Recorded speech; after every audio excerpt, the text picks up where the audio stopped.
वंदे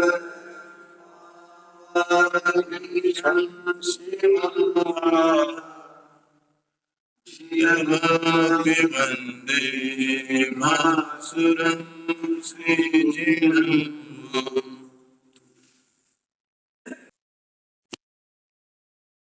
आपण जेव्हा सुरुवातीला मंगलाचरण करतो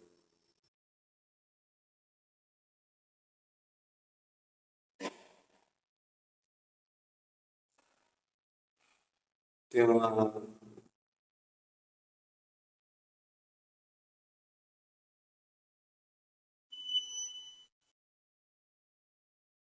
मंगलाचरणचा अर्थ मंगलाचरण असं होतं.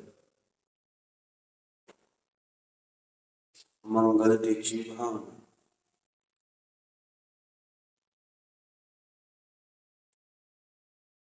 मग मंगलता कोणती आहे?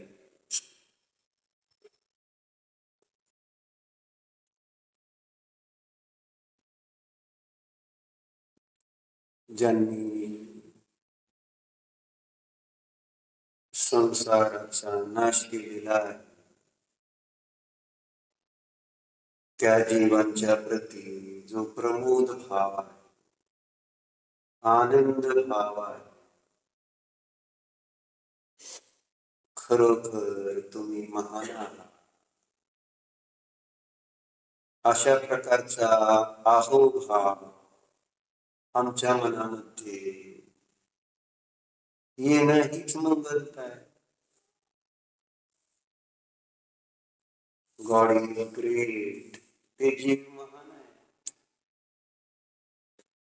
ज्यांनी जन्म मृत्यूचा नाश केला. लौकिकामध्ये आपण एखादी डिग्री घेतली तर त्याला आपण महान मानतोच की. आपल्या मनाने विशेष काही अचिव्हमेंट केली तर त्याला आपल्या परिणामामध्ये तेव्हा त्याची ती अचिव्हमेंट बघून छान फिलिंग येते, गुड फिलिंग येते.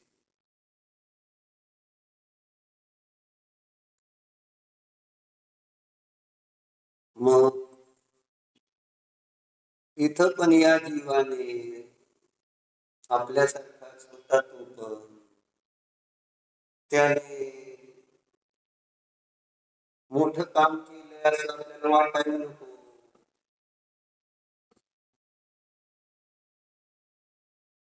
वाटलं पाहिजे ना, मनापासून वाटलं पाहिजे खरोखर याने मोठं काम केले या जीवाने. महावीराचा जीव, 24 तीर्थंकरांचे त्या जीवाने फार मोठं काम केलेलं आहे.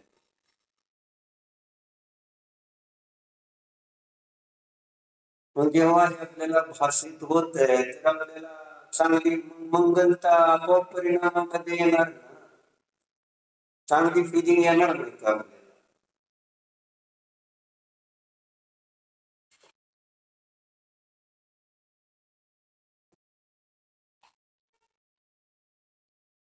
म्हणून समजायला पाहिजे चांगलं काम काय केलं त्यांनी ते म्हणतो. ज्या देवाचं आपण दर्शन करतो, गुरूंचं दर्शन करतो, त्यांनी जे चांगलं काम केलेलं आहे ते आपल्याला समजलं तर आपल्याला चांगलं वाटेल ना. समजलंच नाही चांगलं काय केलंय त्यांनी तर मला चांगलं कसं वाटणार? चांगलं गुड फिलिंग येणार का? मग फिलिंग येईल का?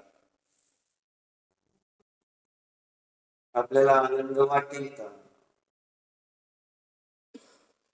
गुणेषु प्रमोदम, गुण ज्यांनी प्रकट केलेले आहेत त्याच्या प्रती किती आनंद.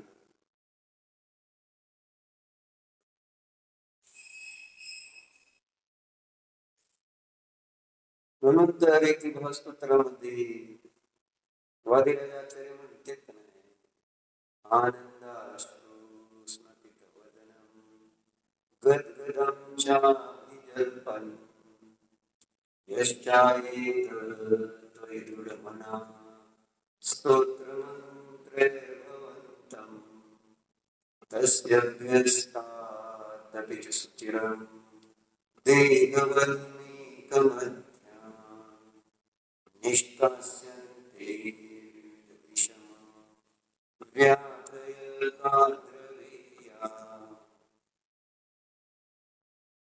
पारिजाताचे हे काय म्हणते, देवाकडे बघून काय होतं, आनंद रूपी अश्रू त्यांचा संपूर्ण चेहरा ओला झालेला,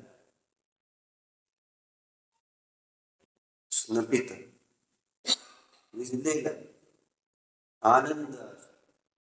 किती आनंद होतोय त्या.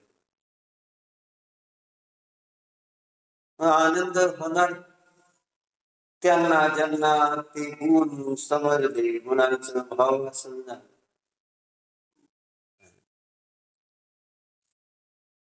तेव्हा ते गुण त्यांच्यामध्ये प्रगट दिसले तर आनंद होतो. आनंदाचे अश्रू वाहतात.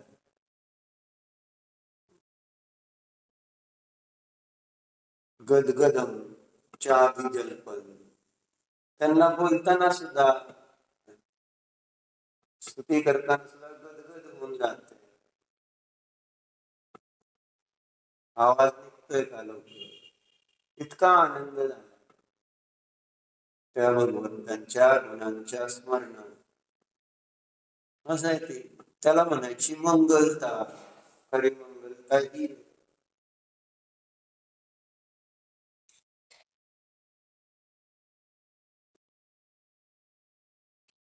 म्हणून इथं पण आपण बघितलं, जिथं भवम अभिवंदे, पद्मप्रभू देव पण काय म्हणते, मी काय करतो, अभिवंदन करतो तुम्हाला, तुम्हाला नमस्कार करतो, कारण तुम्ही संसारावर विजय मिळवलेला आहे, भवावर विजय मिळवलेला आहे. असं आहे. म्हणून नमस्कार. ही व्यवहार मंगलता पहिल्यांदा यायला पाहिजे ना.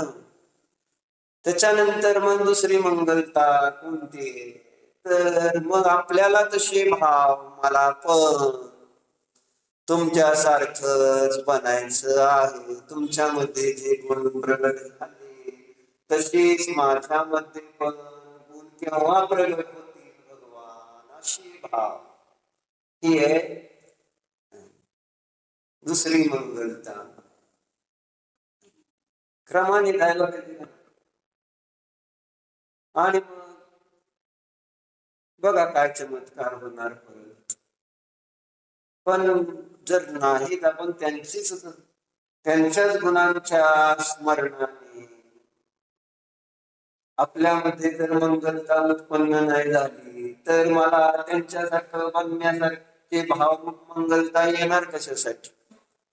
पूजा केली म्हणजे देवाचं कौतुक केलं आपण, केलं की नाही. लवकर येऊन पूजा करते आता तू मंदिरात, म्हणजे देवाचं कौतुक केलं असा त्याचा अर्थ आहे आपल्या भाषेत, कौतुक आहे का नाही.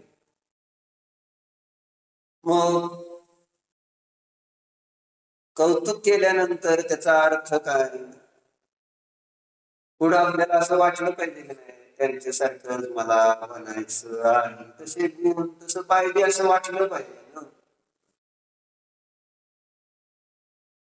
दुसऱ्या स्त्रीच्या हातातले दागिने बघून, गळ्यातले दागिने बघून भावना काय होते, म्हणाली ताई, काय भावना होते, काय ते विचारलं. दुसऱ्या स्त्रीची साडी बघितली, काय भावना होते, होते का नाही.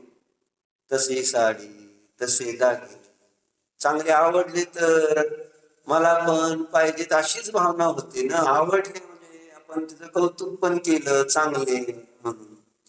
मग अभिप्राय म्हणजे काय, की आपल्याला पण असं मिळालं तर बरं होईल, छान आहे ना. असं नको, असं होत नाही व्यवहारात. मग इथं का नाही हो, देवाची गुणगान गायल्यानंतर एवढी आपण स्तुती, पूजा, भक्ती करणार आणि आपल्याला असं वाटत नाही जर की मला म्हणून तसं पाहिजे, तर आपण काय केलं गुणगान? मोकळं गुणगान करायचं काय?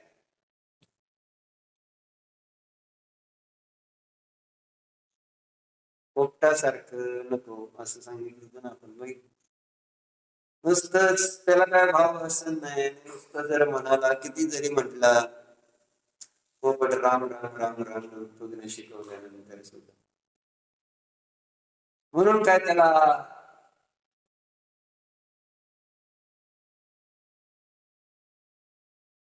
पुण्य बंद होतोय काय, त्याला शांती मिळते का? त्याला फक्त शिकवलंय, ट्रेनिंग ट्रेनिंग दिली. ट्रेनिंगचं प्रयोजन म्हटलं ना समजलेलं नाही. कशासाठी कशासाठी आपल्याला हे शिकवलंय माहितीये का त्याला? मांजर आली की उडून जा असं शिकवलेलं असतं की नाही का पोपटाला? माहिती आहे का नाही बरोबर? ते का मालकाने पिंजऱ्यात ठेवलेला पोपटाला शिकवलेलं असतं, जर समजा पिंजऱ्याचं दार चुकून उघडं राहिलं, मांजर आली तर उडून जायचं. काय? मांजर आल्यानंतर उडून जायचं असं शिकवलं होतं. माहित आहे का? सगळ्यांना माहित आहे.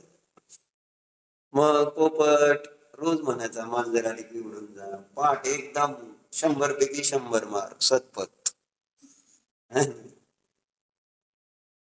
असं म्हणजे सगळे मार्क मिळणार आणि येणार जाणाऱ्यांना पण वाटणार की पोपट किती भारी आहे. कळतंय त्याला सगळं. मांजर आल्यावर काय करायचं असतं. आणि खरोखर एक दिवशी मांजर आली नाही का, बघितली त्याने, मग काय म्हणाला तो, काय म्हणतो, अर खालचं खाती ती पडलेलं आणि डब्यातलं द्यायचं नाही, शिकवायला पण इथं खायचं ना बेटा. हम्म, घरी खाऊन आणत जावं. हम्म, काय झालं? बघितलं का नाही त्याने मांजर आलेली, बघितल्यावर काय करायला पाहिजे विलेज पाहुणे? काल मला नवीन शोध देवाचं दर्शन करताना आलेलं, तुम्ही पण वीर कुमार भाई आमचे पाहुणे आहात, वीरुभाई ते आमची बहीण आहे. नाही रे, वीरू पाहुणे सुद्धा म्हटलं तर काय अडचण नाही. आमच्या मावशीची मुलगीच की, म्हणून पाहुणे वाढत चालली माझी असं सांगायचं. बरं आता पाहुण्याचं चिंतन केलं तर सगळेच पाहुणे दिसायला लागले. माणूस जसं चिंतन करत, मग दिसला का नाही त्याला, पोपटाला मांजर दिसली. काय पियुष म्हणून, मग आता काय करायला पाहिजे? तुम्ही पोपट आहे समजा, काय करणार तुम्ही? हा, काय म्हणताय? उडून जायला पाहिजे? मग इथंच दिसताय अजून तुम्ही उडलेच नाही, आणि सगळं उडून जायला पाहिजे असं म्हणतोय. आपल्याला सांगितलं संसार रूप आहे ना, विषय भोग दुःखाचं कारण आहे. रोज आपण हे ऐकले का नाही? त्याच्या नादी लागले तर काय होणार हे आपण रोज ऐकतो. कालच आपण बघितलं विषय भोगामुळे काय काय होतं. विषय भोग रूपी 3 गोष्टी आपण बघितल्या ना, काय करतात. पहिली गोष्ट काय करते, थांबा राजकुमार तुला होता का? विषय भोग रूपी जे आहे ते कसं आपल्याला फसवतात. ठगांचं काम फसवणे, आपल्याला कसं फसवते तुम्हाला बोला. 3 गोष्टी काल ज्या सांगितल्या, त्यातली पहिली गोष्ट काय होती? पहिली माहिती राव, तेव्हा विपुल भाई आता काय सांगितलं होतं, इथून सुरुवात आहे, इथं आल्यानंतरची सुरुवात, बरोबर.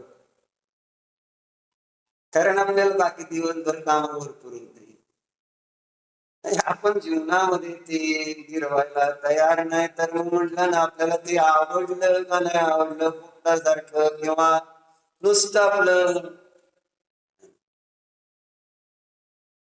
कपाला पण काम असतो मध्ये का? कपाला कान म्हणजे ती धरायची. कपाच्या कानाचा काय उपयोग? त्याला ऐकलं त्याला काय कळलं? मग आपले कान म्हणजे कपाचे आहेत का?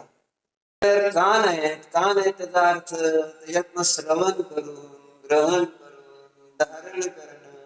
त्याच्यासाठी का आपण आपलं नुसतं काही जड आहे का? आपले अचेतन आहे का? त्याच्यामधून आपल्या काही भावना आहे ना असतात की नाही? जीव आहे तर जाणतो की नाही? काही ऐकतो की नाही? आपण ऐकलं तर आपल्याला आवडलं तर आपल्या लक्षात राहतं की नाही आवडलेली गोष्ट? मग आपण काल फसवलं गेलो, पुन्हा फसवले गेलो आणि पुन्हा पुन्हा फसवलं जातो तरी सुद्धा आपण शान व्हायला तयार नाही. काय बाहुबली तुम्ही हुशार झाला का नाही एकदा फसवलं गेल्या म्हणून? है ना? आज तुमचा पोरगा आला ना अपूर्व, म्हटलं होतं काल, ऐकलं का नाही त्याने? हो, उशिरा ओढलं तर चालतं, सकाळी सोनं खायचं नसतं कोणाला. मग काय झोपलाय का दुकान उघडलं? गावाला गेलाय?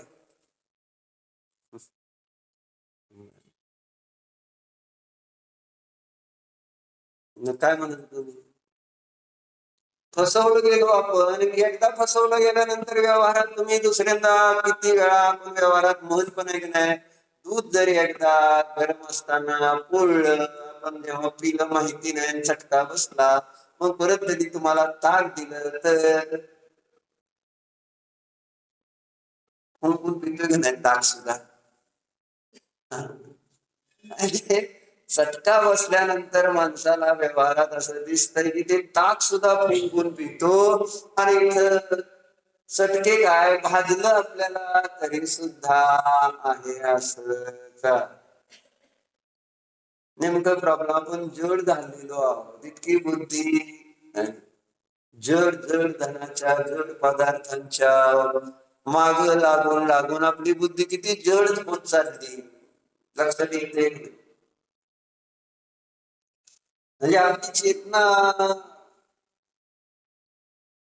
नष्ट होत जाते. म्हणून तर निगोदात जातो. परत ओळख पण राहत नाही की इथं जीव आहे. काय कळतंय का? एक इंद्रियापासून संज्ञे पंचेंद्रिय जीवांना मी कोण आहे म्हणून आपल्या हिताचा तरी विचार होतो का त्यांना?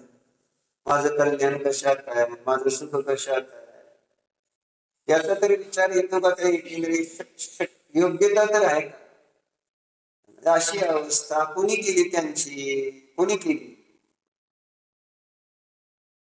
त्या जीवांची अशी अवस्था कोणी केली? त्या जीवांची आपण केली. आपण पण करतो नाही असं नाही, पण त्या जीवांनी स्वतःच आपली अवस्था तशी करून घेतली ना, स्वतःला ओळखलं नाही आणि बाह्य जड वस्तूच्या पाठीमागे लागले आणि स्वतः जड झाल्यासारखे झाले. म्हणजे दुसरे त्याला जीव मानायला तयार नाही. इतकी जडता आली त्यांच्या पर्यायामध्ये. म्हणजे आम्हाला ते जीव सुद्धा वाटत नाहीत. पाणी जीव वाटतं का? सकाळी पाणी घेतलं असेल, आंघोळ केली असेल, पिलं असेल, कधी वाटलं की त्यांना जीव आहे? जीव आहे, जीव, जीवाची काय आस? जल का एक जीव आहे. कधी जाणीव तर होते का बाबा हे जीव आहेत म्हणून? नाही आहेत का ते जीव? ज्या पाण्याचा आपण वापर करतो, जी अग्नी आपण पेटवतो, स्वयंपाक सकाळी सकाळी पेटवला असेल ना तुम्ही गॅस, आणि तुम्हाला असं जाणवलं का हे जीव आहेत? तुम्ही जी बंद करताना तुम्हाला असं हात थरथर कापतो नाही? आता इतकी जीव मारणार, भीती वाटत नाही का? नाही वाटत? वाटायला नको? असंख्य जीवाचं तिथं राहत होतो म्हणजे तुम्हाला अग्नी चालू केली विझवल्यानंतर ते असंख्य जीव आहे त्याच्यामध्ये मरून जातात विझवल्यानंतर. आपल्याला त्याची भीती वाटते का? नाही, आपल्याला तिथं ते जीवच आहे याचीच त्या ठिकाणी प्रतीती येत नाही. तर मग ते विझवताना, चालू करताना, पाणी वापरताना आणि भाजी मळताना कोथिंबीर आणि कोकू अशा वस्तू ज्या आहेत ना, दोडका, काकडी, हे तर आपल्याला सांगतो मी. हे तर पालेभाज्या ज्या आहेत ते तर अनंत काय अनंत जीव सहजतेने तुम्ही त्या मेथीच्या भाजीला फोडणी देता नाही, म्हणजे त्या तव्यावर गरम गरम तव्यावर टाकतो का नाही आपण, शेपू मेथी टाकता का नाही तुम्ही, टेन्शन येतं तुम्हाला. अरे आता हे सगळे जीव त्याच्यामध्ये अनंत जीव,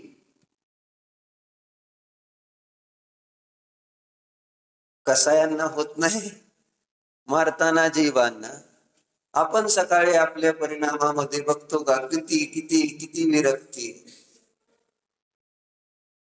किती भीती आहे आपल्याला त्या क्रियेची, किंवा मी हे काय करतो, माझ्याकडून हे काय होतंय, हे माझ्याकडून व्हायला पाहिजे का, हे कधी सुटेल.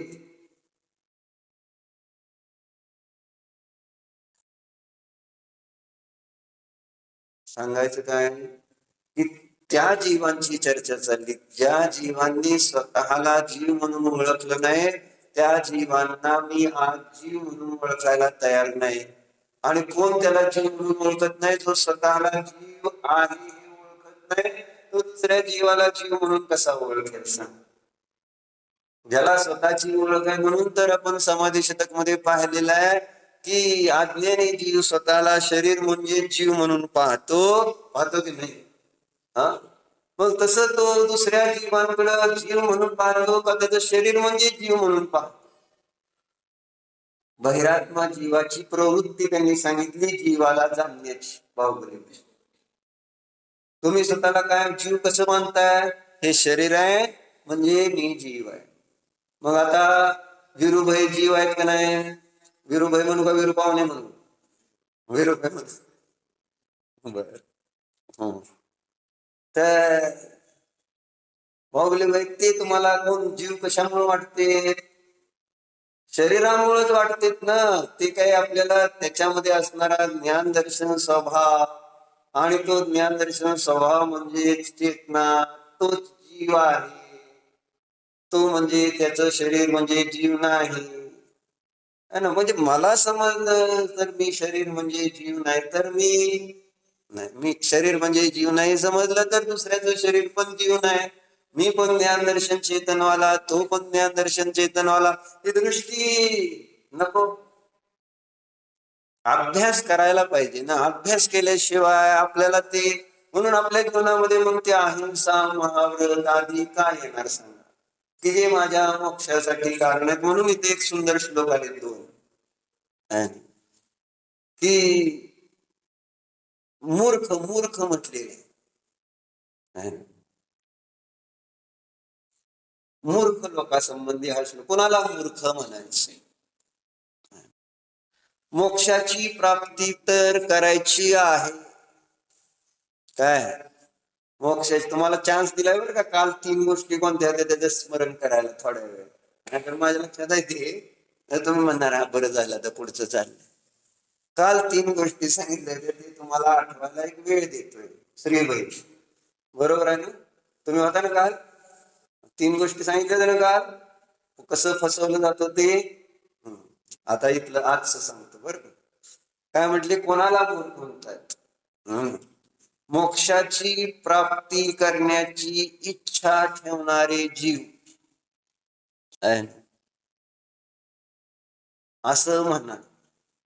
जसं मंदिरात आलोय आपण, बरोबर, कशासाठी आलोय निलेश पाहुणे, विचारलं तर सांगेल मोक्षाला प्राप्त करा. आणि एक सामान्य कोणीही म्हटलं तरी आपल्याला एक सामान्य कथन मोक्ष प्राप्तीसाठी असं म्हटलं जाईल. परंतु जर त्यांनी 3 कामं केली नाहीत, आणि मोक्षाची प्राप्ती करण्याची इच्छा असणाऱ्यांनी 3 कार्य ह्याच्यात पण सांगणार, ती जर केली नाही तर ते त्यांचा वर्तमान भाव पण बिघडवतात आणि भविष्य पण बिघडवतात, दोनो लोक. असं इथं शुभचंद्र आचार्य सांगणार. काय सांगणार आहेत, मोक्षाची इच्छा ठेवतोय आणि इकडं ह्या 3 कामापासून निवृत्ती करत नाही, तर तो जीव मूर्ख म्हटला जातो, की जो आपला वर्तमान जन्म पण वाया घालवतोय आणि भविष्य जन्म पण परलोक पण बिघडवतोय. लक्षात येते? आता कोणत्या 3 गोष्टी? तुम्हाला मोक्षाला जायचंय ना, सांगा कोणत्या 3 गोष्टी आपल्याला केल्या नाहीत पाहिजे? आम्हाला काय माहित. बरं, आता आचार्यांनी काय सांगितलं ते वाचूया. काय? इंद्रियाणी न गुप्तानी नाभ्यस्तश्चित्त निर्जय न निर्वेदः कुतो मित्र नात्मा दुःखेन भावित एवमेवापवर्गाय प्रवृत्त ज्ञान साधने स्वमेव वंचितं मूढै लोकद्वय पथच्युतै. मला वाटतं लय अवघड आहे, लय अवघड आहे. श्लोक म्हटल्यामुळे अवघड वाटतंय, बरोबर.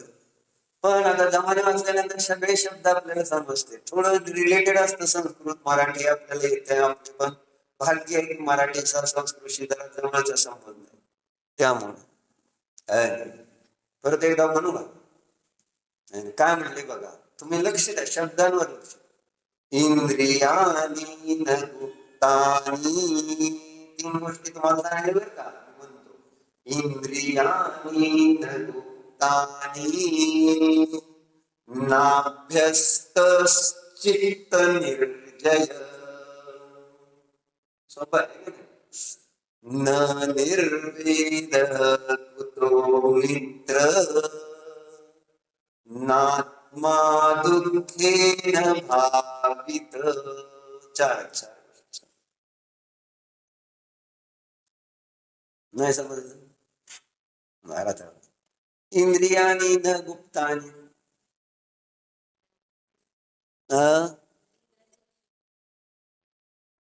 हा, इंद्रियानी न गुप्तानी म्हणजे नाही केलं नाही सांगितलं ना. इंद्रिय गुप्त केली नाहीत म्हणजे इंद्रिय विषय भोगापासून निवृत्त झाला नाही. आणि मला काय पाहिजे? मोक्ष पाहिजे. मोक्ष पाहिजे म्हणजे कळते कायला?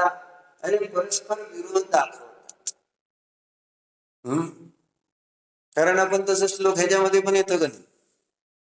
इष्टोपदेश मध्ये यथा यथा समायाति संवित्त तत्त्वमुत्तमम् तथा तथा न रोचन्ते विषयाः सुलभापि. यथा यथा न रोचन्ते विषयाः सुलभापि तथा तथा समायाति संवित्त तत्त्वमुत्तमम्. सोपं आहे. कळलं? पाहुणे ऐकायला बरं वाटतं. यथा यथा कर्मेंद्रियाचा विषय छान वाटतो, गाणं म्हटल्यासारखं. शब्दाचा अर्थ त्याच्यापेक्षा चांगला आणि तो भाव आपण जर घेतला तर तो उत्तम आनंदाला देणार. जसा जसा आपल्या आत्मस्वरूपामध्ये रममान होतो तसं तसं तिथं विषय सुलभ असून देखील त्याला त्याच्या प्रती रुची राहत नाही. असं इष्टोपदेश मध्ये पूज्यपाद आचार्य. जसा आत्मा आवडायला लागला तसा तसा विषय भोग त्याच्या प्रती अरुची भाव आपोआप. कारण एखादी गोष्ट आवडली तर दुसरी ऑटोमॅटिक कमी होणार आहे. आणि जसं जसं विषयाची रुची कमी होते तसा तसा तो स्वभावामध्ये समाविष्ट होत जातो. असं एक सूत्र आचार्यांनी दिलेलं आहे. आणि इथं सांगायला लागलेत काय? मूर्खाची गोष्ट सांगायला की मोक्षाची इच्छा करतो आणि इंद्रिय विषय भोगापासून निवृत्त व्हायला तयार नाही. त्यामुळं इहलोक पण खराब होतो आणि परलोक पण खराब होतो. असे आहे. मोक्षाला जायचंय ना तर विषय भोगाच्या प्रति रुची नको कमी व्हायला. नुसतंच मंदिरात येऊन मला मोक्ष पाहिजे म्हणून काय होणार. जर माझी त्या विषय भोगाच्या प्रति असणारी जी रुची आहे ती कमी नाही झाली, म्हणून मंदिरात येताना आपण काल परवा तुम्हाला गोष्ट चालली होती ना, एकही भूल आहे पोपट म्हणून असतो ना, एकच चूक आहे, एकच चूक आहे, एकच चूक आहे. कोणती चूक, कोणती चूक आहे हे आपण तपासतोय का अजून तर तपासतोय का? आज तुम्ही बघितलं का माझ्याकडनं काय चुकलंय मंदिरात दर्शन करताना? आणि चुका काढून टाकण्यासाठी यायचंय हो इथं, दोष दूर करण्यासाठी यायचं इथं, दुःख नष्ट करण्यासाठी यायचं इथं ना. आणि जर इथे येऊन आपण आपली चूक दुरुस्त केली नाही तर मग कुठं जाऊन आपली चूक दुरुस्त होणार सांगा? सगळ्यात उत्तम स्थान हेच आहे, दोषरहित स्थान हेच आहे का नाही? इथं आम्हाला पाहिजे तर सगळे दोष नष्ट करता येणार आहेत, एकही दोष राहणार नाही, कारण आमचे परमात्मा निर्दोष आहेत. बरोबर आहे. आणि याच्यासारखं उत्तम आपल्याला गुरु, उत्तम देव दुसरे कुठे मिळणार आहेत? दुसऱ्या ठिकाणी जाऊन आमचे दोष नष्ट होणार आहेत का बघा.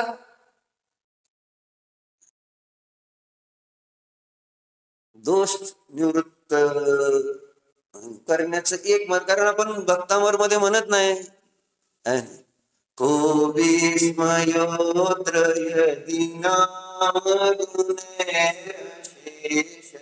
काय चाललंय राजकुमार, बरं नाही काय? हा, आणि तसं वाटायला गेलं ना उभं राहायचं रे. काय एक आपला त्या नावेकडे असतो तसला स्प्रे देऊ, मग मतदानाचं तोंडावर मारलं म्हणजे बरं होतंय का नाही? को विस्मयोत्र यदि नाम गुणेश त्वं संसृतो निरवकाश नया मुनीश. काय अर्थ तू? को विस्मयो अत्र यदि नाम गुणैरशेष त्वं संसृतो निरवकाश तया मुनीश. असं म्हटलं का कधी देवाला? म्हणताय की तुम्ही, तुम्हाला येत आहे, बरोबर आहे का?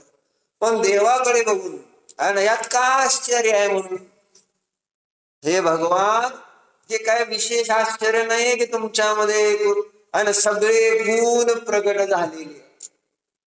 को विस्मयोत्र यदि नाम गुणैरशेष, आपल्यामध्ये अनंत गुण प्रगट झालेले आहेत, यात काय आश्चर्य नाही. असंच म्हटलं ना, त्वं संसृतो, आपल्या आश्रयाने ते आनंद गुण राहत आहेत. निरवकाश तया मुनीश, मग असं का राहते? त्यांच्याच आश्रयाने अनंत गुण का राहते असा प्रश्न उत्पन्न झाल्यावर पुढच्या दोन ओळी सांगितलं. दोषे रूपात विविधाश्रय जात गर्वे स्वप्नांतरे कदाचित पीक्षितोषी. 27 नंबर आहे तुभ्यम नमस् नंतर. दुसऱ्या दोन ओळीचा अर्थ काय होतो मागे पाहिजे. दोषे रूपात विविधाश्रय जात गर्व, दोषांना, दोष जे आहेत ना त्यांना असा गर्व झाला होता. काय म्हणून? आम्ही सगळ्यावर राज्य करतो. दोषे रूपात विविधाश्रय, आणि सगळ्या जगावर माझं राज्य. कुणाच? दोषांना हा गर्व. अशा गर्विष्ठ दोषांचं विशेषण केलं त्यांना की दोष का गर्वाने अभिमानाने फुललेले, कारण मी त्यांना आश्रय देतो राजा. कुणाला आश्रय देतोय? दोषाला आपण आश्रय द्यायला तयार आहे, या माझ्याकडे या, माझ्याकडे या. बोलवून बोलवून आपण त्या दोषाला आपल्यामध्ये जागा देतो. आहे माझ्यामध्ये जागा आहे. क्रोधाला, लोभाला, मानाला, मायेला, हास्य, रती, अरती, मोह सगळ्याला जागा आहे की नाही माझ्यामध्ये? धर्म सोडून सगळ्याला जागा आहे मला. नीट लक्षात. गुण सोडून मला माझ्यामध्ये सगळ्याला जागा द्यायला अवकाश आहे, कारण दोषच मला गुण वाटते. गुण कोणतं वाटतं? हीच तर अडचण आहे. म्हणून तर नीट समजून घ्यायचंय म्हटले आचार्य. योग्य काय अयोग्य काय हे नाही समजलं तर असं होणार ना. मग दोष काय गुण काय नाही समजल्यावर होणार काय? दोषाला जर गुण मानलं तर होईल काय? ते दोषच मला गुण म्हणून मी त्याचा आश्रय करत राहील किंवा त्यांना आश्रय देत राहणार, आणि त्याचं फळ मग आपण त्याच्यामध्ये पूजनामध्ये पाहिलं तर शरण जो अपराधी को दे, अरे अपराधी वह भगवान. अर्थ कळतो ना तुम्हाला? शरण जो अपराधी को दे, ज्याने एखादा अपराध केलेला आहे, कोण्या व्यक्तीने व्यवहारामध्ये चोरी केली, स्मगलिंग केली, काय टाकू असेल, हिंसा केली, आणि तुम्ही त्याला तुमच्या घरामध्ये आश्रय दिलाय, काय मग काय तो अपराधी का तुम्ही अपराधी? आणि जो अपराधीला शरण म्हणजे आश्रय देतो तो पण अपराधीच असतो. शरण जो अपराधी को दे, अरे अपराधी वह भगवान. मग मी अपराधी, मी कोणाला आश्रय देतो? दोषांना.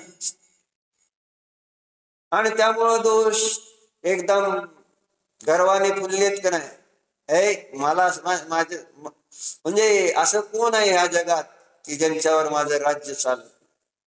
असा आश्रव अधिकारांतर्गत पण घेतलेलं आहे. आश्रवाला पण असा गर्व झालेला. आश्रव म्हणजेच दोष. मी किती भारी आहे असं त्यांना वाटत.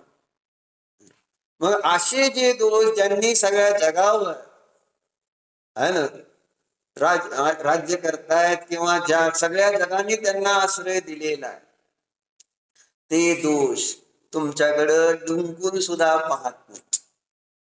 आता किती आनंद येईल देवाचं दर्शन करताना बघा. तुमच्याकडे दोष ढुंकून सुद्धा बघणार नाही, बाहेरच्या बाहेर जातील ती.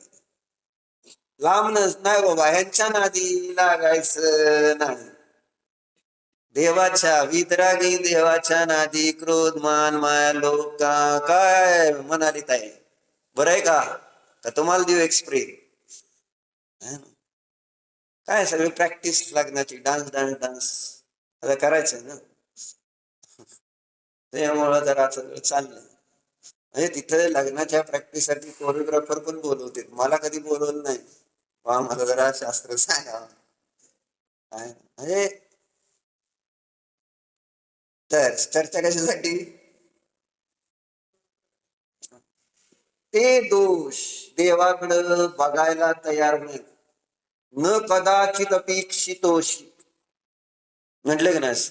म्हणजे भक्ती कशी येते भगवंतांची भक्ती करताना? मानतुंग आचार्य का नाही तुटणार 48 कुल्प? मला सांगा का नाही तुटणार? ही भक्ती, ही विशुद्धी, हे परिणाम. अरे ते स्वतःला बंधनात पाहतच नव्हते. तुम्हाला बंधन दिसत असेल पण ते अबंध स्वरूपच होते. मला बांधलेलंच नाही, ही त्यांची भावना. मी तर मुक्तच आहे. कोण बांधून ठेवू शकतं जीवाला? सांग. किती कुलपात ठेवा, कसंही ठेवा, कसल्याही किल्ल्यात ठेवा, आयु संपल्यावर निघून जाते शरीरात. कुणी बांधू शकत नाही या जीवाला. अशी मस्त विशुद्धी असणारे ते आचार्य भगवंतांची भक्ती करतायत आनंदानं. मग पाप का नाही नष्ट होणार? पापम क्षणात क्षयमुपयाती. आलं की नाही श्लोक तसा? आपण क्षणात त्याचे पाप नष्ट होऊन जातील भगवंतांच्या दर्शन. असं कशासाठी सांगत होतो हे? कशासाठी? 3 नाही 4 सांगितले. मग ह्याच्यात चर्चा अशी होती की जर आम्ही दोषाला आश्रय देणार तर मग मला मी आणि मोक्षाची इच्छा करणार तर मी मुक्त होणार का? सांग. विरुद्ध कार्य करतोय ना. थकून भागून दमून आलेला आहात आणि आता तुम्हाला जराशी विश्रांती पाहिजे तर तुम्ही डोंगर चढता का? विश्रांती पाहिजे त्यावेळेस. म्हणजे वर्णिजीने उदाहरण जसं घेतलंय ना, थकलेला भागलेला मनुष्य आराम करेल का डोंगरावर चढेल? तुम्ही कधी आराम करणार? थकला नाही का? राजा काका थकलाय का नाही? अजून आराम करायची वेळ आली का नाही? पण तुमच्याकडे ब्रीद वाक्य आहे, आराम हराम है. बरोबर आहे का? आराम आराम करायचा नाही. किती वय होऊ दे पण तिचा आराम नाही करायचा. बरोबर. आणि इथं म्हटलं तर तासभर झाले गे आता. कसं झाले गे आता? काय किती किती ह्याच्यात अजून वेगळं काय असणार आहे? व्यवहार क्षेत्रामध्ये मी विश्रांती घ्यायला तयार नाही आणि धर्म क्षेत्रामध्ये विश्रांती चालली. चालू द्या. कोणतरी करतंय ना, हम कपडे संभालते तुम लढो. बरोबर असंच असतं का नाही? सगळ्यांनी एकमेकाला पाठवत, तुझा शास्त्राला मी बसतो दुकानात. बरोबर. नेहमी निशांत पाहुणे आले ना, निशांत पाहुणे नाही, निशांत भाई गावाला किती बरं. मग सांगायचं काय सांगत होतं? विश्रांती घ्यायला पाहिजे का नको बाहेर, आणि इथं कामाला लागलं पाहिजे का नको? म्हणजे इथं बुद्धीचा वापर करा ना, श्रद्धेचा वापर करा, तुमच्या संयम चारित्राचा वापर करा. श्रीभाई बरोबर आहे. पण आराम करायचा आहे का? आहे तर चालू ठेवावंच लागतंय. बसून करमतंय का? मला सांगा, बसून करमतंय का? बसून करमायला नको का? माझं असं म्हणणं. म्हणजे त्रास त्या जीवाला जास्त होतो. कोणत्या? ज्याने कधी विश्रांती घेतली नाही त्यावेळेस मरताना त्याला भयंकर संकलित होते, कारण तुझ्याकडनं काय होत नाही आणि करायचं भरपूर असत आणि कोणी करू देत नाही. आहे ना. मुलं मोठी झाल्यानंतर आणि तुमचं वय झालं, तुमच्या नीट लक्ष देत नाही तुम्ही. जसं म्हणजे काय म्हाताऱ्या सासवा त्या सुनेच्या मध्ये करणार किंवा काय असं होतच की, किंवा मा वगैरे असते, मग काहीतरी बिघडवणार. त्यापेक्षा आपलं तुम्ही बसा की तिकडं बसा की असं सांगत असत. आणि त्या म्हाताऱ्यांना चैन पडती का काम केल्याशिवाय? मध्ये काहीतरी करावं लागतच का नाही? सवय म्हटलं ना, सवय वाईट लागलेली असते. त्यामुळे बसायचं म्हटलं तर बसता येईल का आपल्याला? आज राजा काका निवांत जाऊ दे, आजपासून जो वेळ आपला दुकानात जातो त्याच्याऐवजी आपण थोडा स्वाध्याय वाढू, ध्यान वाढू, मंदिरात पूजन अर्चन करू मस्तपैकी. आपल्याला करता येणार का नाही महावीर वेळी? येस आय कॅन हे पाहिजे वाक्य. आपलं ब्रीद वाक्य काय पाहिजे? Yes I can. आणि मला ते जमणार. का नाही जमणार आपल्याला ते? जर मला दुकानदारी करणं कष्टदायक आहे का पूजन अर्चन ध्यान स्वाध्याय करणं कष्टदायक होणार आहे? सांगा तुम्हाला. मानसिक वाचनिक काही कष्ट जास्त कशात आहेत? बाहेरची कामं, संसारिक कामं करण्यामध्ये मनाने थकून जातो, शरीराने थकून जातो. नाही जात. इथं काय थकायचं? म्हणून महाराज कधी थकत नाहीत. त्यागी का थकत नाहीत? आपल्याला वाटतं एवढं चालले विहारामध्ये 25 किलोमीटर रोज इथनं श्रवण बेळगोळवरनं इकडं आले तिकडं गेले, किती मोठे विहार दिसते. महाराज एकदम फ्रेश.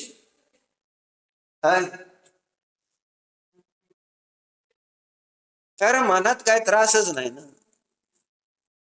आणि आपण थोडं काम होऊ द्या कंटाळेत. चर्चा कशासाठी चालली? आराम करा, आता आराम करायची वेळ आलेली आहे का ना? आली का नाही? म्हणा आली, करतो, प्रयत्न करतो. काय ना शीतल काका आलेत ना अल्पेश आलाय, पिऊत आहे, गावाला गेले. आज काय गावाला विशेष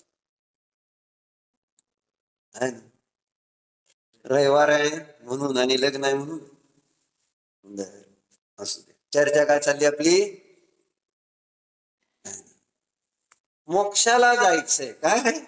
मोक्षाला जायचंय. आणि काय करतोय? इंद्रिया न इंद्रियानि गुप्तानि। जिन मूर्खों ने विषयों की ओर से इंद्रियों का संरक्षण नहीं किया है, फिर भी वे यो ही मोक्ष प्राप्ति की इच्छा के ध्यान के सिद्ध करने में प्रवृत्त हुए हैं, वे मूर्ख दोनों लोगों के मार्ग से भ्रष्ट होकर अपने आप को ही ठगते हैं. असं लिहिते. परत वाचूया काय म्हणले? जिन मूर्खोने, आपलं नाही बरं का, जे कोण मूर्ख असतील त्यांची चर्चा झाली. आपण शहाणे सगळे उंटावरचे आहे ना, म्हणजे मूर्ख असल्याचा अर्थ होतो बरं का. है ना? का जिन मूर्खोने, आचार्याने वापरलेला शब्द मूढही लोक आहे ना, द्वय पथचित्तही मूर्ख. जिन मूर्खों ने विषय की ओर से, ज्या मूर्खांनी विषया है ना, विषय की ओर से इंद्रियों का संरक्षण नहीं किया. संरक्षण करा आपल्या इंद्रियांचं, विषयांपासून संरक्षण करा म्हणते. इंद्रियांचं म्हणजे ज्ञानाच आपल्या. कारण विषय काय करतात? इंद्रियांना आकर्षित करतात. इंद्रियाच्या माध्यमातून ज्ञानाला आकर्षित करतात. आणि म्हणून आपल्याला आपल्या त्या इंद्रियांना गुप्त करायचं. बरोबर, म्हणजे सुरक्षित. गुप्ती म्हणजे सुरक्षा. मग कोणापासून आपली सुरक्षा करायची आपल्याला? कोणापासून? देवापासून. देवापासून वाचलं पाहिजे, गुरुपासून, धर्मापासून. आहे ना, कधी मी कोणाला कुठं दिसलो का नाही, असं जर दुकानात जायचं माझं लांबून जातं माणूस. परत भेटले म्हणजे काहीतरी बोलणार, काहीतरी होणार, आपलं जरा महाराज दिसले जरा लांब न जायचं. म्हणजे आपण स्वतःला त्यांच्यापासून सुरक्षित ठेवतोय. अमृत काका कोणापासून? असं वाटतंय का आपल्याला? जेव्हा की आपल्याला कोणापासून स्वतःला सुरक्षित, कोण आपला घात करणार आहे? देव गुरु धर्म आपला घात करतायत आपल्या आनंदाचा, शांतीचा. का विषय जे आहे त्रुपीठ ते माझ्या आनंदाचा, शांतीचा घात करतायत? तुम्ही विचार केला कधी? कोण माझा घात करणार आहे? आणि ठग असे म्हणून त्यांना ठग नाव दिले. करू देत नाहीत आम्ही ठग आहेत म्हणून. आम्हीच चांगले आणि ते वाईट आहेत. सिरियल मध्ये असं दाखवत का नाही? एक बाई वाईट असती पण ती अशीच दाखवत अशी असते की मी चांगली आहे. मग ती बाई कोण आहे किंवा ती मनुष्य कोण आहे? आणि त्या सिरियल मधल्या त्या बाईचा तर राग सगळ्याला येतो. हिला असं त्रास व्हायला पाहिजे, हिला असं, पण तिला त्रासच होत नसतो. ती प्रत्येक वेळेस वाचत असते. बरोबर आहे का? आणि आपण इथं अर्थ ध्यान करतोय. असं नाही, तिचं कुठंतरी सापडली पाहिजे अशी भावना. नातेपुते मधले लोक जरा विरक्त आहेत. म्हणजे टीव्ही सिनेमाच्या बाबतीत दिसते, पैशाच्या बाबतीत चांगले आहेत, पण असलं त्यांना मनोरंजन नको, धन पाहिजे. असू दे, वेगवेगळे प्रकार असतात सगळीकडे. सांगायचं काय? ठग कळू देत नाही.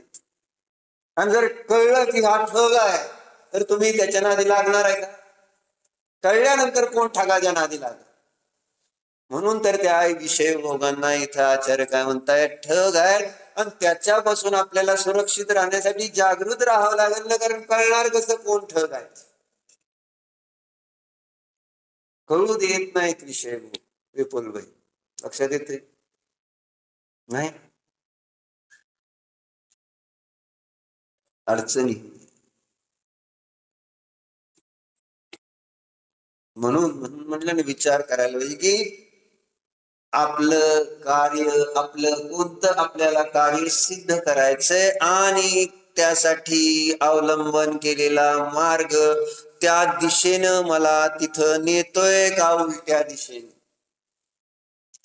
जायचंय तुम्हाला अकलूजला आणि तुम्ही फलटणचा जर रस्ता धरला तर अकलूजला पोहोचाल का नाही राजकुमार?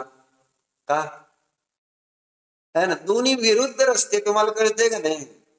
आणि पण तुम्ही त्या फलटणच्याच दिशेने जाताना होणार मी अकलूजला जाणार आहे, पोचतोय मी, पोचतोय म्हणजे इच्छा मनामध्ये अकलूजलाच जायची, पण रस्ता झालाय फलटणचा आणि म्हणतोय मी आता अकलूजला पोचणार, मी अकलूजला पोचणार. म्हणजे ही मूळता नाही का व्यवहारामधली? अरे रस्ता इकडं आहे इकडं नाही, दोन्ही विरुद्ध आहेत ना रस्ते. मग ती इथं म्हणायचंय आचार्यांना की म्हणून मूर्खता का म्हणताय कि इन विषयों की ओर से इंद्रियों का संरक्षण नहीं किया है ना, यो ही मोक्ष प्राप्ति की इच्छा म्हणते का नहीं, फिर भी यो ही मोक्ष प्राप्ति की इच्छा के ध्यान के सिद्ध करने में प्रवृत्त हुए हैं, वे मूर्ख दोनों लोगों के मार्ग से भ्रष्ट होकर अपने आप को ही ठगाते हैं. बरोबर. म्हणून कोणती चूक होते ही आपण तपासल्याशिवाय मी गोष्ट पुढे सांगणार नाही, आहे ना. मला काल त्या काय कोणत्या ताईंनी, दीपाली ताईंनी येऊन लगेच मला त्याचं उत्तर दिलं, पण कुठनं दिलं त्यांनी उत्तर? जसं ह्यांनी पुस्तकात शोधलं, त्यांनी गोष्ट वाचली आणि तुमच्या प्रश्नाचं एकदम आनंदाने उत्तर, त्यांना असा उत्साह सतपथ म्हटलं ना, ती चूक माझ्याकडनं होते का नाही ही बघितली नाही, त्यांना फक्त तुमच्या प्रश्नाचं उत्तर हे आहे का नाही म्हटलं. बरोबर आहे तुमचं. त्यांना आनंद होत होता की मी उत्तर दिलेलं आहे. बरोबर आहे का दीपाली? मग मी काल तरी सावधान केलं होतं की उत्तर मला पुस्तकातली नको आहे, तुम्ही मंदिरात आलाय ना, कोणती चूक माझ्याकडनं झाली आहे तुम्ही बघा ना, तुमच्यातली चूक दुरुस्त करण्यासाठी, आपल्यातला दोष दूर करण्यासाठी जर आपण बघितलं नाही ना, त्यात अनेक दोष आहे. एकच म्हटल्यानंतर त्याच्यात आपण एक करत असे प्रत्येक वेळेस आपल्याला तो नवीन दोष, आणि तो दोष बघून आपण मंदिरात येऊन काढून टाकला तर आपल्याला लाभ होईल. एक तर काढा, एक असे असंख्यात दोष आहेत आणि आपलं आयुष्य फार कमी, आणि आपण मंदिरात रोज एकदाच येतो. मग एकदा येऊन एक दोष जर नष्ट केला तर किती दोष दूर होतील लक्षात घ्या. पण जर मनपूर्वक केला तो दोष दूर, तर बाकीचे दोष पण आपल्या वाटेने निघून जाते. पण सुरू तर करा. एखादा दोष मन लावून माझ्यात खरोखर हा दोष आहे, आपल्याला कुणीतरी सांगितलेलं पण असत, आहे ना. बायको तुम्हाला सांगते की नाही, विरुभाई तुमच्यात हा दोष आहे. कोणता दोष आहे विरुभाई? निर्दोष आहेत. हो, परमात्मा आहेत, परमेश्वर आहेत, पती परमेश्वर. पण होत की नाही? तेजस्वी ताई काय दोष आहे अभिजितजी मध्ये? तुम्हाला माहितच आहे की, सांगा एक दोष कोणता आहे? म्हणजे सांगायचं तात्पर्य आहे की दोष हा आहे. आता या ना, तोच दोष दूर करूया ना आपण, आणि आपलं इथं करूया भगवंतांसारखं, आपल्या आश्रयाने ते अनंत गुण राहिले पाहिजेत, जसं भगवंतांच्या आश्रयाने राहतात. आश्चर्य नाही त्याच्यात, कारण आहे आपला आत्मा तशा गुणाने संपन्न. आता त्याची अभिव्यक्ती करायची, त्याच्यासाठी आपण मंदिरात देवाच्या दर्शनाला यायचं असतं. म्हणून आज जाताना तेवढा श्लोक म्हणून जावा. कोणता? भक्तांवरचा 27 नंबरचा. देवाकडे बघून मन लावून म्हणा, ओ विस्मय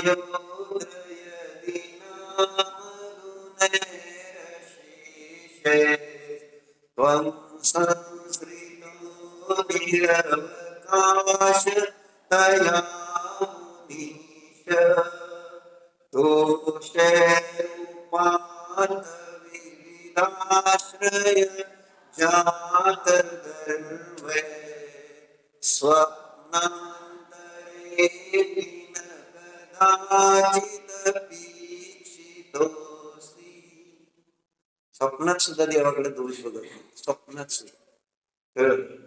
असे आमचे देव भारी आहेत, मला त्यांचं दर्शन करायला मिळतंय, मी पण भारी. ओम नमो प्रभू मी मनोजन कार्य कृतकार्य सर्व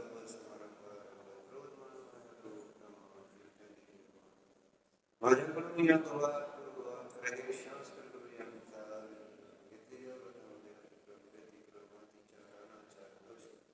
जितेंद्रियापासून पंचेंद्रियापर्यंत ज्या काही जीवांची शरीरात स्वाध्याय करीत असताना घडलेल्या सर्व दोषाविषयी मी कशाला व्यक्त करू इच्छितो. हे माझे सर्व दोष मी माझ्यामध्ये सर्व दोषाविषयी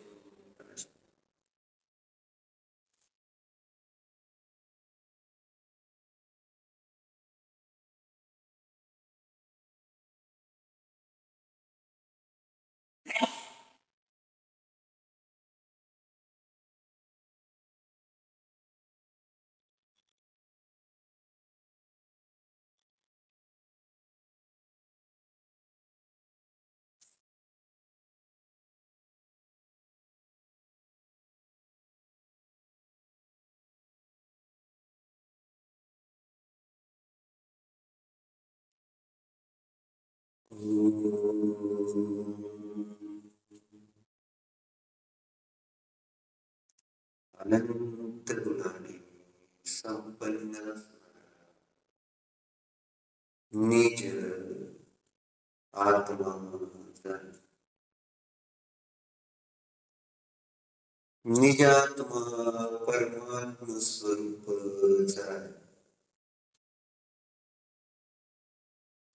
प्रभूंच्या आश्रयाने जसे अनंत गुण राहतात, या माझ्या कारण परमात्म्याच्या आश्रयाने अनंत गुण राहतात.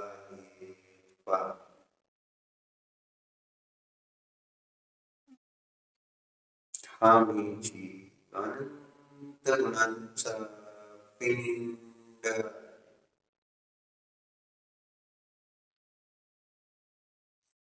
या माझ्या आत्म्यामध्ये किंचित देखील दोष नाहीत.